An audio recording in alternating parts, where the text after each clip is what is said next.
Welcome to another episode of Beyond Physical, where we talk about the mental, emotional, social, and at times spiritual benefits of exercise. We believe that exercise is more than movement, and this podcast is our attempt at sharing that message with the world by sharing our own as well as our guests' experiences and knowledge.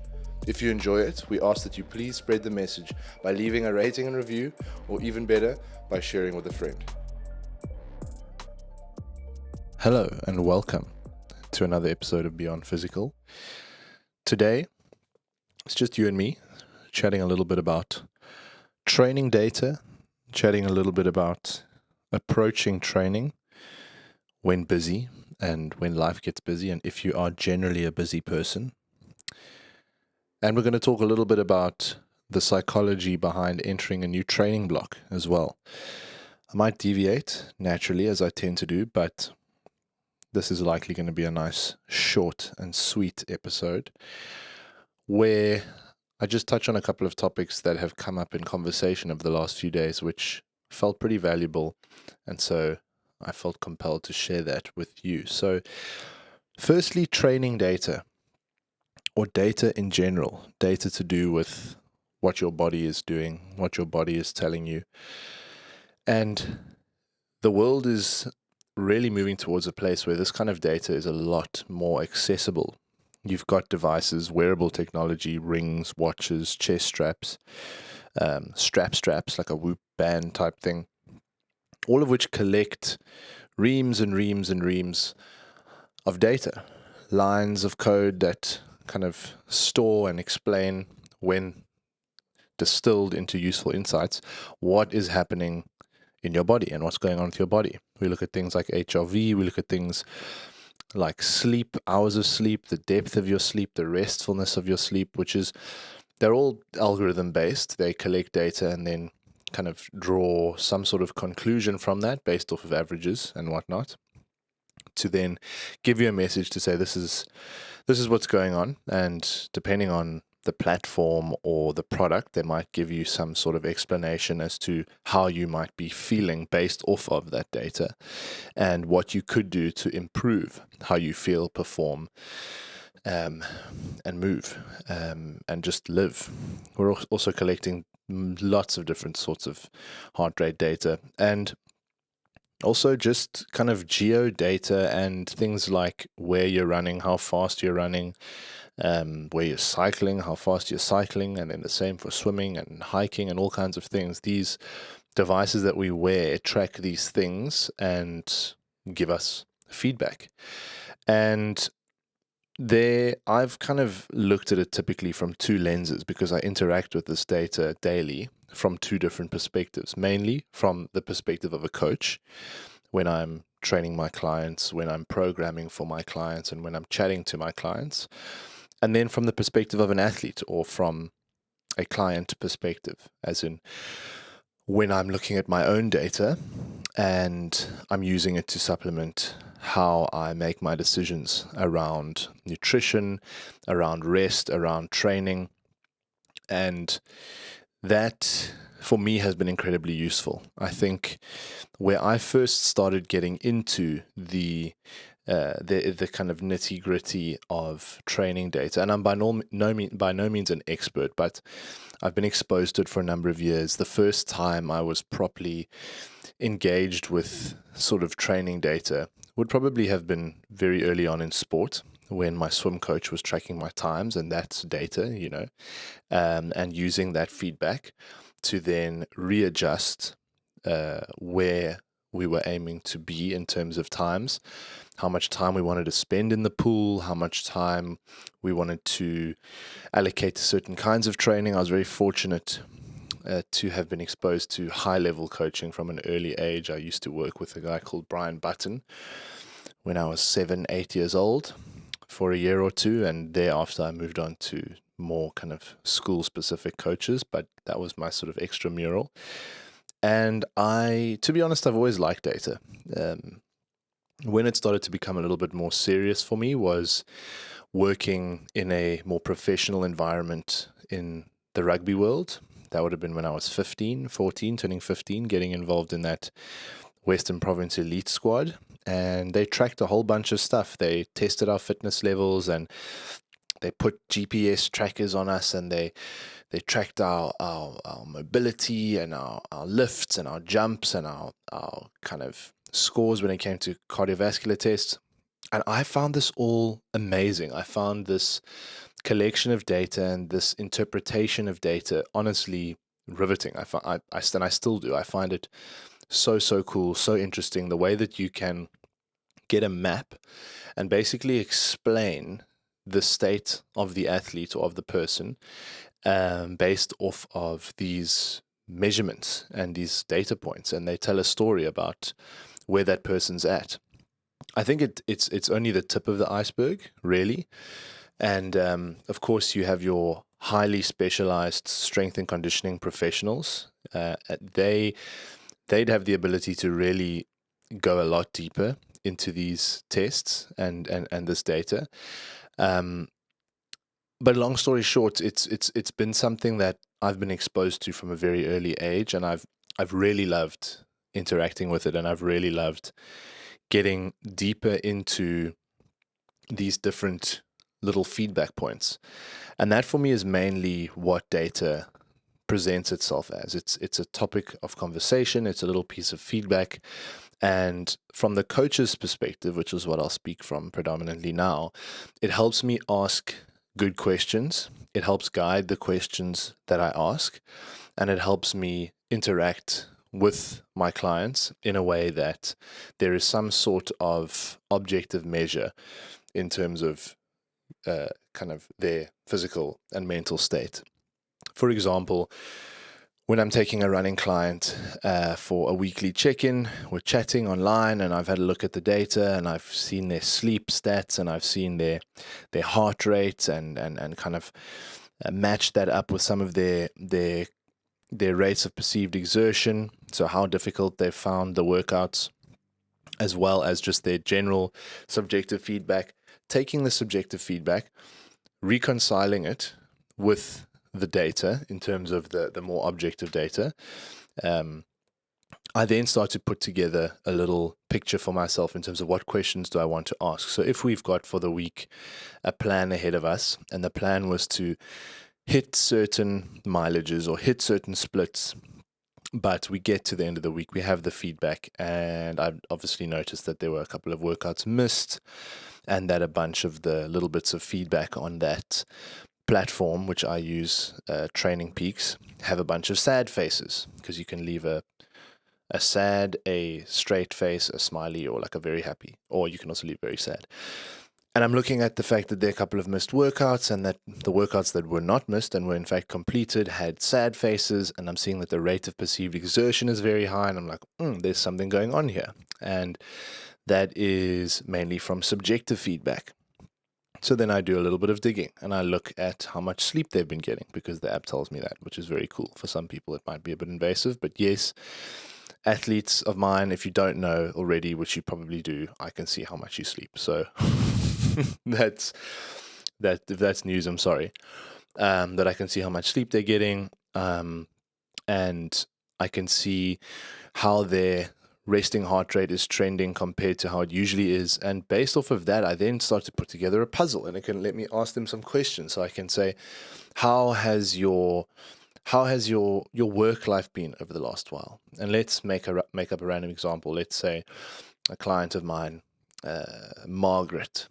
I don't have a client called Margaret, but Margaret is experiencing what I've just described. I've looked at the back end of Training Peaks, and I can see the missed workouts. I can see it looks like she's been getting a little bit less sleep than usual, and there are one or two other things that have jumped out at me that look different to the usual. And we're having our check-in, and I say, hey, Margaret, I see you've missed a couple of workouts.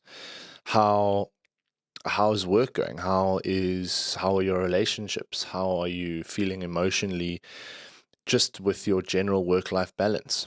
And where are you mentally at with training? And then Margaret could tell me, you know what, I feel pretty good overall, but work's been really stressful. My workload is really high, and I'm feeling quite stressed and sometimes a little bit anxious. And I say, I understand that can be quite difficult. I go through similar things, and sometimes when I feel stressed, it affects my sleep. How has your sleep been? And Margaret says, I've been lying awake at night and tossing and turning, and my sleep hasn't been so good. And I would say, well, that makes complete sense. What can we do to kind of relieve some of that work stress? How can we adjust the program to accommodate for the fact that your non-training related life is resulting in poor recovery and not facilitating optimal rest? And then we work together towards that. We say, okay, let's dial the load back this week. Let's let your body kind of, um, you know, flush out this overload of stress, and let's not kind of shove our way through the signals. Let's listen to those signals, and we can maybe take this week as a minor deload and get back stuck in to things next week. Excuse me. So that is kind of the conversation that I'd be able to have, or I am able to have, because of data. And I can say to Margaret as well, I'm seeing that your rate of perceived exertion is higher, which means that workouts you'd typically find quite manageable, you're finding a lot more difficult. What is that? And we can obviously also then look at the fact that she's not been sleeping so well, which is probably caused by the fact that she's stressed, which has then had the effect of raising her cortisol levels for a prolonged period of time, which disrupts the depth and the restfulness of her sleep. And because of that, she's not sleeping well, and because of that, she's tired, and because of that, her workouts feel harder. She sometimes misses workouts, and that's completely understandable. And it gives me a much fuller picture whilst having that substantiated kind of, or supported, it supports that that view, because we have the data to back it. And I think from the coach's perspective, that's incredibly helpful. Subjective feedback is my preferred method of feedback. I think that there's a lot that data misses, and there's a lot of questioning that needs to happen around data to get the full picture. But as I said, data can be used to trigger those questions. It can be used to allow you to really lift the hood on certain things that you may have overlooked because you don't have access to that data.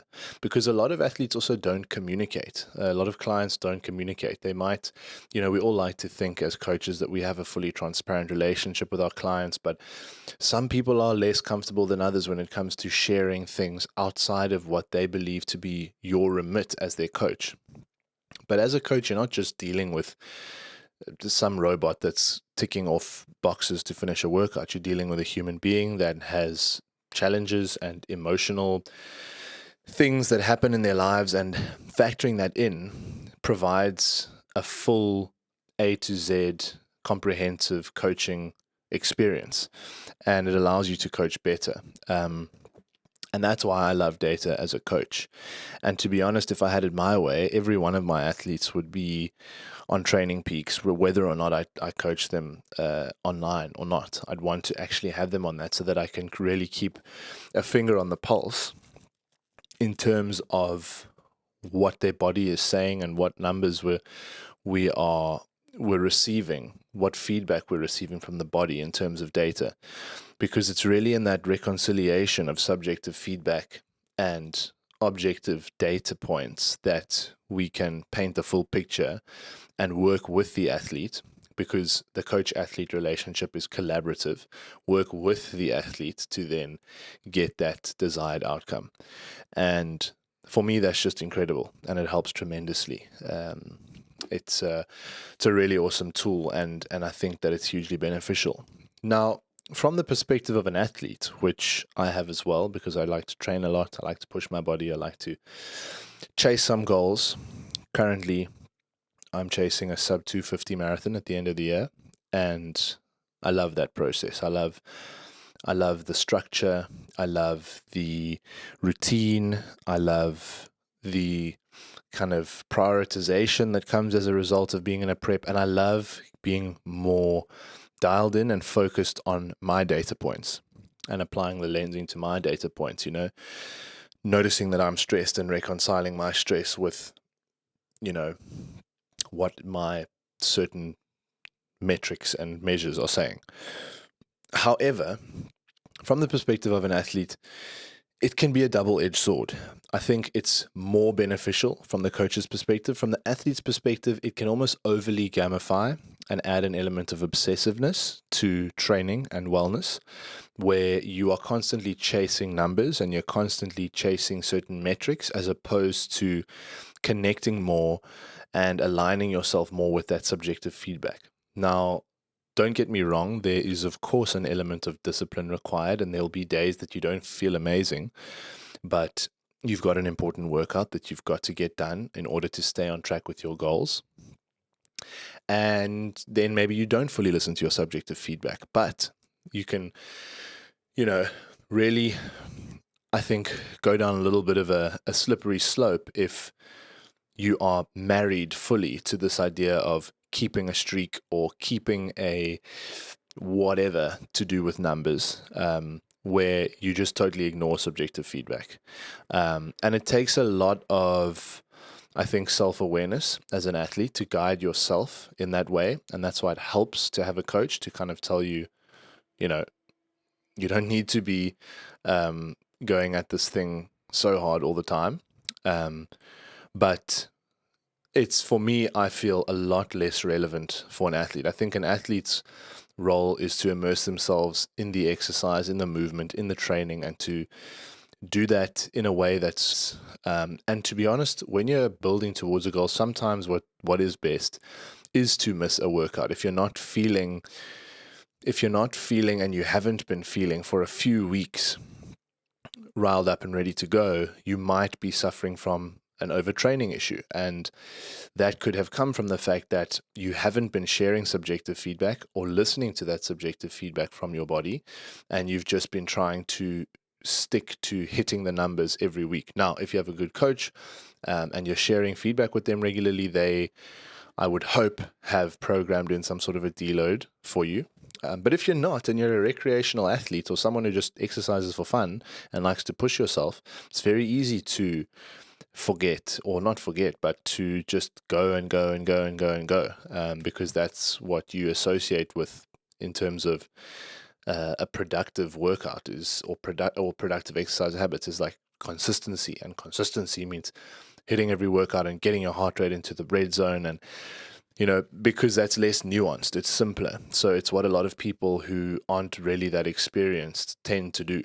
You'll find that the more experienced athletes, the elite athletes, the professional athletes, they probably rest more than you. So they'll train harder than you, or they'll train more than you.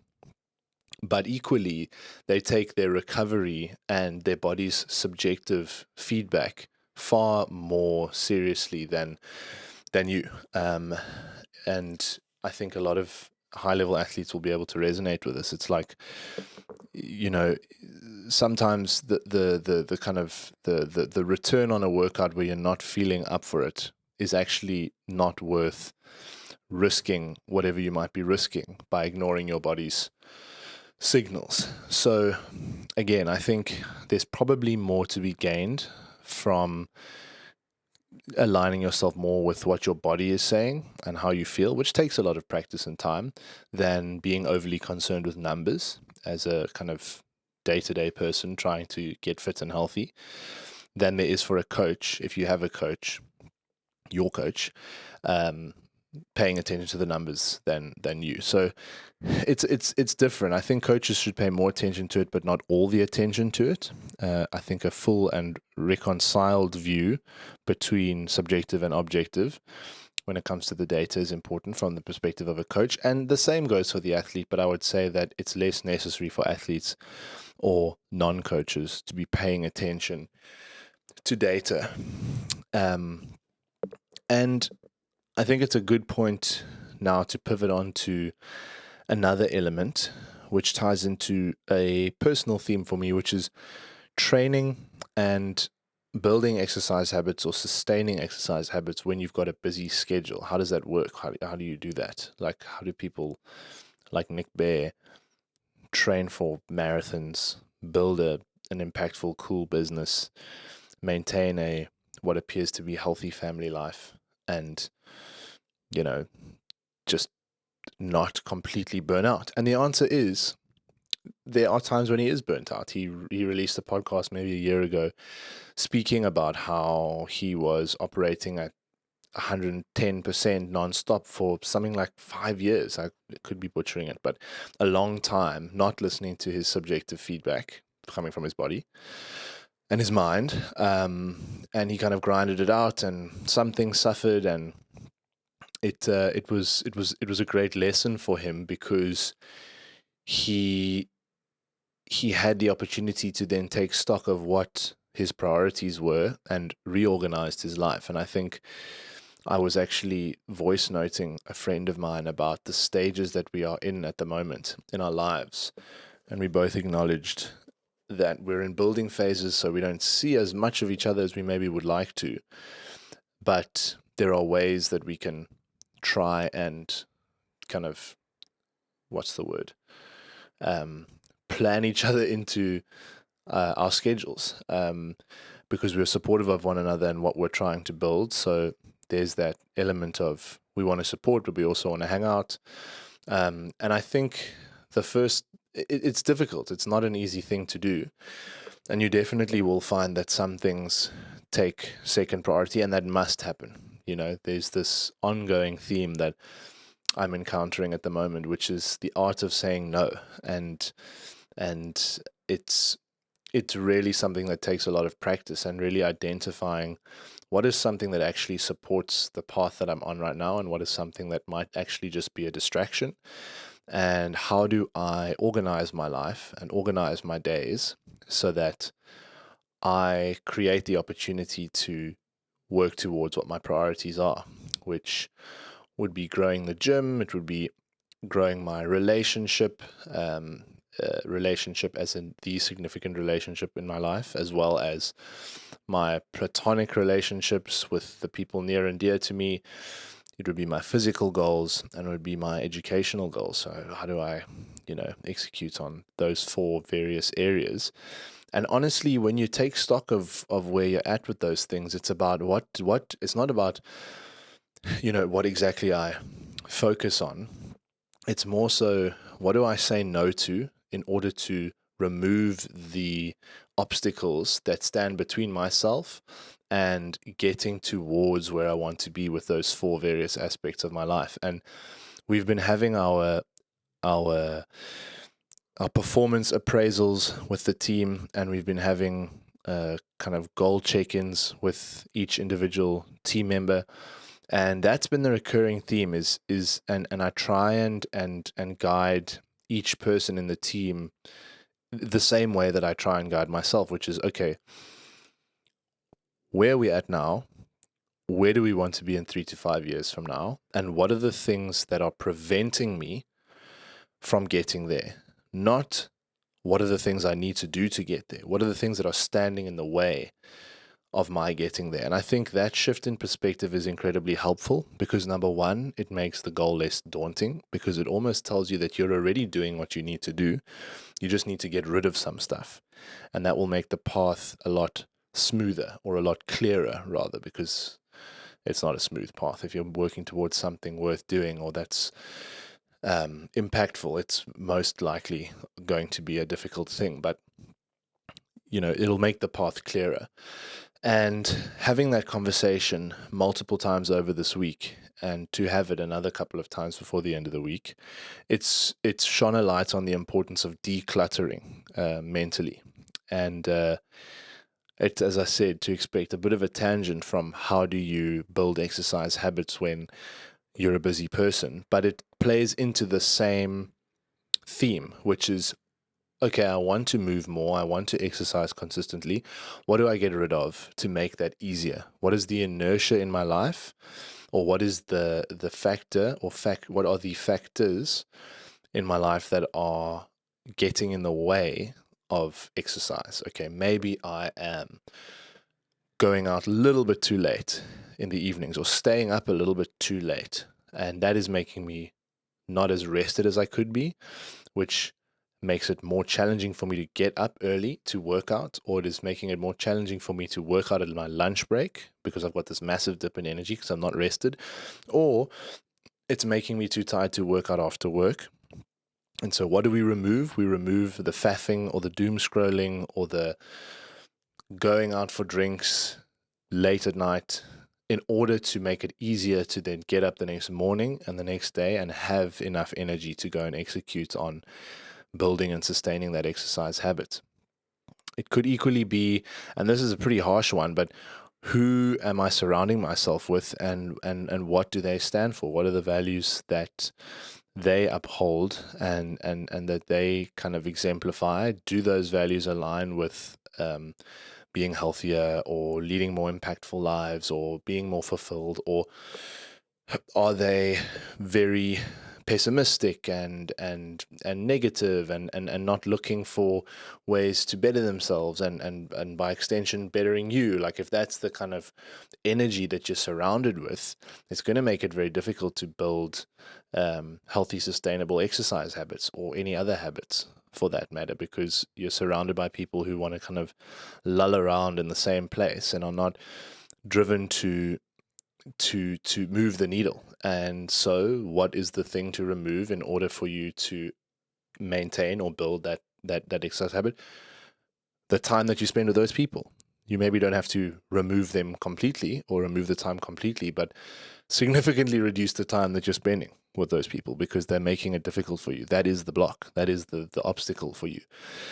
And that needs to be addressed. I'd say in habit formation, that's probably the most effective thing that I've ever utilized, and that's refining the crowd that I expose myself to, because it helps if the people that you're surrounded with are filled with love and support and drive and creativity. And of course, every person has baggage and trauma and challenges, and that's normal and fine, and it's actually beautiful and good, because that's what makes us unique individuals.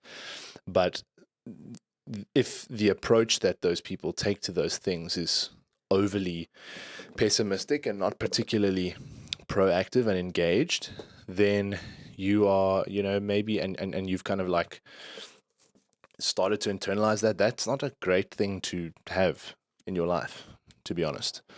And it happens very subconsciously, where you start to absorb those things. So, and we've only got so much bandwidth to use in terms of remaining conscious of, oh, let me not like download this like low vibe. Let me make sure that, I'm still kind of protecting my energy. You don't want to be on that high alert the whole time. You want to be able to just like organically hang out with the people that you love, and like it's a good vibe. It's not you don't want to be on high alert the whole time, because that's draining.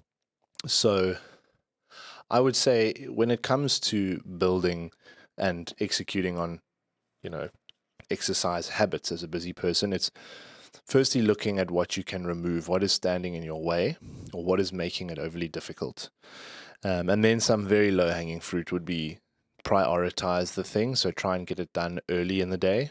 For me personally, because I've been so operationally hands-on for the past 2.5 years at Horizon, I tend to do my workout when I find time. I definitely prioritize work, so I will usually start my day immediately with something to do with work, and that's where my priorities are, and that's also fine.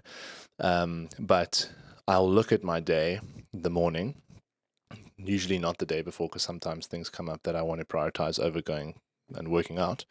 And I'll say, okay, I've got some gaps here. I can maybe move this or shuffle this, and then I have at least in my mind where I'm going to break away and go and do the exercise.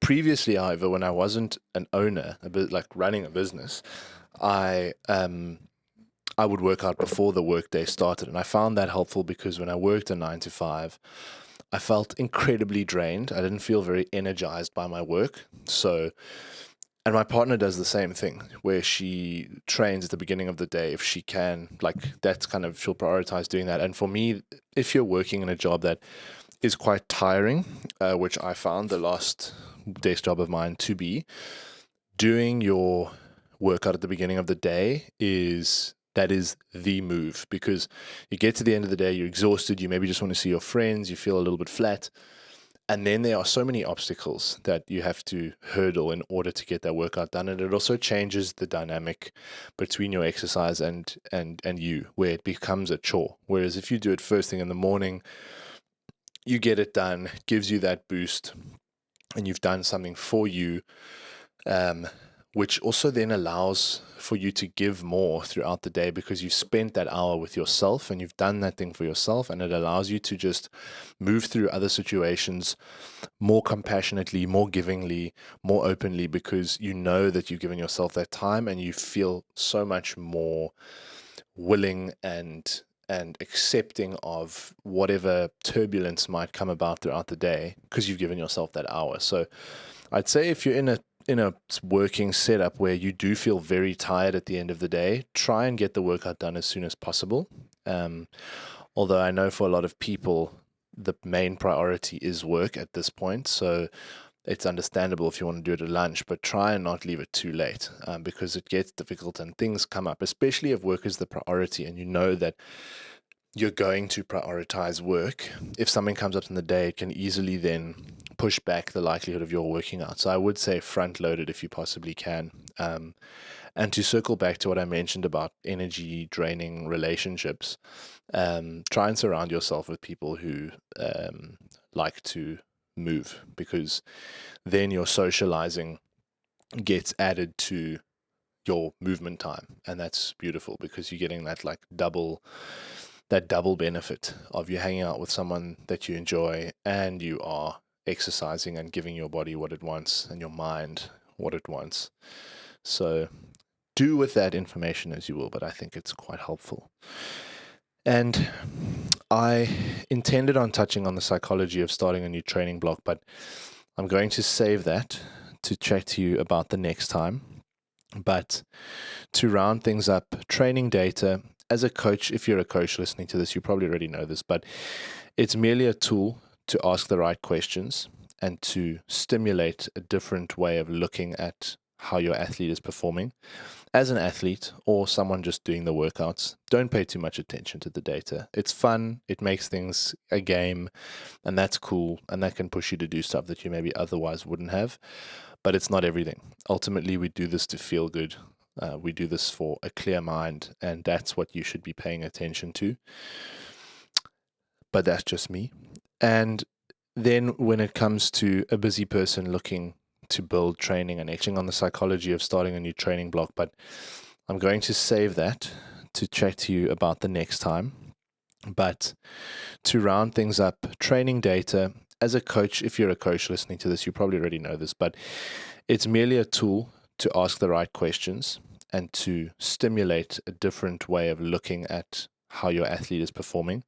As an athlete or someone just doing the workouts, don't pay too much attention to the data. It's fun, it makes things a game, and that's cool, and that can push you to do stuff that you maybe otherwise wouldn't have, but it's not everything. Ultimately, we do this to feel good. We do this for a clear mind, and that's what you should be paying attention to. But that's just me. And then when it comes to a busy person looking to build training and exercise into your life as a habit, look at the people you're surrounded by. Look at the things and the environmental factors that you can remove to make it a little bit easier, and lean into that. The art of saying no. Eliud Kipchoge said, in order to achieve what you want to achieve, a successful person has to have a healthy dose of vitamin N. And that is a paraphrased sentence, but he did explicitly say vitamin N, meaning they need to learn how to say no.